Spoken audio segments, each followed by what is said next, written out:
शिवजयंती जवळ आले की सगळं वातावरण भगवमय, सगळं भगवमय. आला आला आला आला आले गड्यानो भगव वादळ आलं. गेलतं कुठं, गेलतं कुठं? 350 वर्षापूर्वी ते भगव वादळ सुरू झालंय. जोपर्यंत सूर्याचा रंग भगवा आहे ना, तोपर्यंत महाराष्ट्राच्या बाबतीत ते भगव वादळ राहणार आहे, यात तिळ मात्र संशय.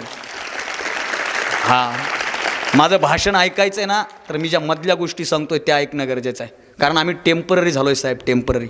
मी प्रामाणिकपणे सांगतो, टेम्पररी होऊ नका. जानेवारी झाला, फेब्रुवारी झाला आणि ऑगस्ट महिना आला ना, सगळे देशभक्त होतात साहेब, सगळेच. वॉलपेपर चेंज, स्क्रीनशॉट चेंज, फेसबुकची प्रोफाईल चेंज, इन्स्टाची चेंज, व्हॉट्सअपचा DP change, status change, ringtone change. 15 August जवळ आला की सारे जहां से अच्छा. मला तर मी एक प्रसंग सांगितलेला आहे, बऱ्याच जणांनी ऐकला असेल. ते 14 ऑगस्टला एक व्याख्यान करून 15 ऑगस्टला एका शाळेचा झेंडावंदन करायला मला जायचं होतं. रात्री व्याख्यान उशिरा झालं म्हणून आम्ही प्रवास करत निघालो. ड्रायव्हर झोपू नये म्हणून मी जागा होतो, ड्रायव्हर झोपू नये म्हणून मी जागा होतो. कारण ते झोपल्याच्या नंतर मग आपलं कसं झेंडा. माझे विनोद थोडे उशिरा कळतात. फक्त 2च इच्छा आहेत, तुम्हाला हसू वाटलं ना हसा. 2 वर्ष झालं तुम्ही हसले नाहीत. 2 वर्ष झालं गावातल्या 2 गोष्टी बंद झाल्या, एक हसणं आणि दुसरा खोकला. 2 वर्षात गावाचं हसू गेलं साहेब, हसू. लोक हसले पण दिसले, हसले पण दिसले. माझ्या गावात मलाच एकानं राम राम घातताना अर्ध्या तासानं ते परत आलं. म्हणे इथंच का? म्हणलं मी इथंच आहे, तू कोण आहे? दिसले. 2 वर्षात लोक हसले नाहीत आणि खोकलले नाहीत. ज्या म्हाताऱ्याला खोकल्याच्या गोळ्या होत्या का नाही, त्यांना जाऊन भेटा, बाबा खोकला राहिला राहिला राहिला. कारण त्यांना माहिती खोकललं की 14 दिवस. त्या 14 दिवसाच्या टेन्शन पायी बरेच जण खोकलले नाहीत. 2 वर्ष झाला आपण हसलो नाही, खोकललोही नाही. पण मला वाटतं हसलं पाहिजे माणसाने. मी माणसाला, कारण माझा एक आयुष्याचा पण आहे, हसो हसाव मत फसो मत फसाव. फसायचं नाही, फसवायचं नाही, हसायचं आणि हसवायचं. कारण एक वाक्य मी इन्स्टाला एक रील टाकली होती, त्याच्यात मी असं बोललो होतो की ज्या माणसाला मनमोकळं हसता आलं आणि ज्या माणसाला धाय मोकळून रडता आलं, त्या माणसाला स्वतःचं आयुष्य व्यवस्थित जगता आलं. हे जिवंत माणसाची लक्षणं आहे. याच्यावर मी पुन्हा भाष्य करेल. याच्यावर मी पुन्हा थोडे लेट वाजले, त्याच्यात काय, टाळ्या वाजणं गरजेचं आहे. 70% टाळ्या टायमिंगवर वाजल्यात, शेवटी 100% जातात बघा तुम्ही. हां, त्या वाजल्या पाहिजेत. मी हे सांगत होतो की आपण का जन्मोत्सव साजरा करतो, कशामुळं जन्मोत्सव साजरा करतो, का, कशामुळं, का, हा जो वाद आहे, ही जी शिवचरित्राची खरी भूमिका आहे, ती फक्त महिन्यापुरती ठेवू नका. 15 ऑगस्ट मी सांगत होतो, ड्रायव्हर झोपू नये म्हणून मी जागा होतो. माझी गाडी जसजशी पुढे जात होती, ड्रायव्हर सोबत गप्पा चालू होत्या. आता उद्या सकाळी पोहोचायचं आहे, झोप येऊ नये म्हणून हातामध्ये मोबाईल घेतला, व्हॉट्सअपला बसलो. व्हॉट्सअपला स्टेटस ठेवले होते पोरांनी, स्वातंत्र्य दिन चिराई हो, स्वातंत्र्य दिन चिराई हो. एका पोराचं स्टेटस माझ्या हातात आलं, माझं मन इतकं प्रसन्न झालं. त्याने ॲनिमेशनमधला तिरंगा ठेवला होता, ॲनिमेशनमधला. शांत म्युझिकमध्ये तो तिरंगा फडकतोय, सारे जहां से अच्छा. 15 सेकंदापर्यंत माझ्या हातात मोबाईल होता. 16व्या सेकंदाला माझ्या हातातला मोबाईलच खाली पडला. तुम्ही म्हणाल का? 15 सेकंदापर्यंत असा तिरंगा फडकत होता. 15 सेकंदानंतर तिरंग्यात ह्याचं थोबाड वरी आलं. ॲनिमेशन मधला तिरंगा होता, तिरंग्यात ह्याचं थोबाड वर आलं. थोबाड वर आल्या आल्या मोबाईल खाली पडला. मी त्याला गडबडीनं मेसेज केला, अरे म्हणलं हे काय? म्हणे मग स्वातंत्र्य दिनाच्या हार्दिक हार्दिक शुभेच्छा. म्हणलं अशोक चक्र, ते म्हणे अशोक चक्र गेलं उडत. मी म्हणलं अशोक चक्र गेलं, हे भुईचक्र कायला तिरंग्यात लावलं? ऐका, तुम्हा सगळ्यांना एकच सांगतो की तिरंग्यात आपला फोटो यावा, भगव्यात आपला फोटो यावा, एवढी तुमची माझी कोणाचीच अवकात नाही. आपली अवकात फक्त एवढीच, तिरंग्याचा फोटो आपल्या कायम मनात असावा, ही आपली फक्त अवकात आहे. म्हणून टेम्पररी नको, मी आशाच आहे. मला हे सांगायचं होतं की आपल्याला आता टेम्पररी नको. फक्त या गोष्टीमुळे जिजाऊंना पाहायचं का? तर नाही, आपल्याला जिजाऊंचं चरित्र वेगळ्या पद्धतीनं समजून घेता आलं पाहिजे. माय मावल्यांना मला सांगणं आहे की तुम्ही वेगवेगळी पारायणं करा, पण तुमच्या सगळ्यांच्या समोर एकच नतमस्तक होऊन गोष्ट विनंती करतो की तुम्ही जिजाऊ चरित्राचं आणि शिवचरित्राचं सुद्धा पारायण करा. हे तुमच्या सगळ्यांना तुमचं लहान पोरगं सांगतंय म्हणून ऐका. का? कारण आम्ही नको त्या गोष्टी ऐकतो, नको त्या गोष्टी बोलतो. तुमच्या गावात एवढं भव्य दिव्य मंदिर आहे, इथं बसल्या बसल्या सरपंच सांगलेलं की आता सप्ताह बी होणार आहे ना? हां, सप्तावी होणार आहे, दणक्यात होणार आहे. आपण नको त्या गोष्टीचं पारायण करतोय, पण करायचं त्या गोष्टीचं पारायण करत नाही आहे. तुम्ही म्हणाल सर मग काय पारायण? तिथल्या पारायणाला जा, गाथेचं पारायण करा, ज्ञानेश्वरीचं पारायण करा. 2 प्रश्न थोडे विषय अंतर करून विचारतो. मला सांगा बरं, तुमच्यापैकी गाथेचं पारायण किती जणांनी केले? हात वर करा बरं. गाथा नावाचा एक ग्रंथ आहे. नाही, माय मावल्या इकडं माझ्या सगळ्या आईच्या वयाच्या आहेत, सगळ्या आई आहेत माझ्या. ज्ञानेश्वरीचं महिला मंडळ 1 2 3 4, इकडं 5. आम्हाला याचं पारायण करायला फक्त 5 जणी भेटल्या. मागच्या महिन्यामध्ये एक ग्रंथ गावागावात घराघरात होता. ते गुरुवार झाले ना गुरुवार. श्यामबाला घरी निघाली झाले ना आजी. महालक्ष्मीचे, वैभव लक्ष्मीचे. श्यामबाला घरी निघाली. श्यामबालेने वैभव लक्ष्मीचे व्रत आखले. व्रतासाठी आंब्याचे फाटे आणले. मार्गशीर्ष महिना झाल्याच्या नंतर आंब्याचे झाडे सगळे हुंडे झाले. मार्गशीर्ष महिना येऊ नये म्हणून ज्याचं शेत गावाच्या जवळ आहे त्याच्या शेतात आंबा आहे ते शेतकरी प्रार्थना करतोय. कारण मार्गशीर्ष संपला की ह्याच्या आंब्याला फाटाच राहत नाही. जायचं तोडायचा. आणि ते जर शेतकरी म्हणा तोडू नका, नेहू द्या की, देव काय कमी करताय का? देवालाच न्यायला लाव की. खरं आहे का खोटं आहे? श्यामबाला घरी निघाली. ती कोळसान, ते हांडान, त्याच्यात ती एक कथा लय सुंदर आहे, माझ्या वाचनात गेली. हो का, मी महाराज आहे बरं. मी कीर्तनकार माणूस आहे. झी टॉकीजला माझे जवळपास 25 एपिसोड झाले. किती? हां, पण मी खरा महाराज आहे. लबाड महाराज नाही. श्यामबाला घरी निघाली. तुम्ही म्हणताल घरीच निघाली, किती वेळ झालं? श्यामबालेने वैभव लक्ष्मीचे व्रत आखले. वैभव लक्ष्मीचे अनेक दिवस पारायण केले. एके दिवशी श्यामबालेला वैभव मिळाले. वैभव मिळाल्याच्या नादात श्यामबालेला अहंकार चढला. वैभव लक्ष्मीला इसरली. सेम आई कथा, सेम. वैभव लक्ष्मीचा प्रसाद न घेता श्यामबाला पतीच्या भेटीसाठी गेली. सैनिकांनी वार्ता दिली, श्यामबाला समुद्रकिनारी गेली. प्रसाद न खाल्ल्यामुळे श्यामबालेच्या पतीची नौका समुद्रात बुडाली. आकाशाची वाणी झाली, हे श्यामबाले प्रसाद न घेतल्यामुळे असे दुष्कृत्य घडले. श्यामबाला घाबरली, बावरली, घरी आली.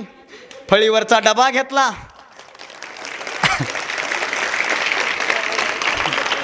फळीवरचा डबा घेतला, त्याच्यातला रवा काढला. गरगर गरगर शिरा हटला.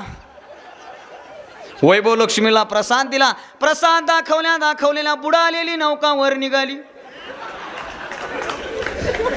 मी म्हणलं इंडियन नेव्हीला एक अर्ज करावा आणि त्यांना म्हणावं तुम्ही एकदा आपल्या बटालियनमध्ये हे पारायण करा, बुडालेल्या नौका तरी बाहेर निघतील. बरं, ह्याच्यातला खरा क्लायमॅक्स कुठे माहिती का? शेवटच्या गुरुवारी 5 सुवासिनींना बोलवावे. बरोबर आहे? 5 जणींना 5 पीस द्यावे. पीस असे द्यावे की तिनं ते तिसरीला द्यावे.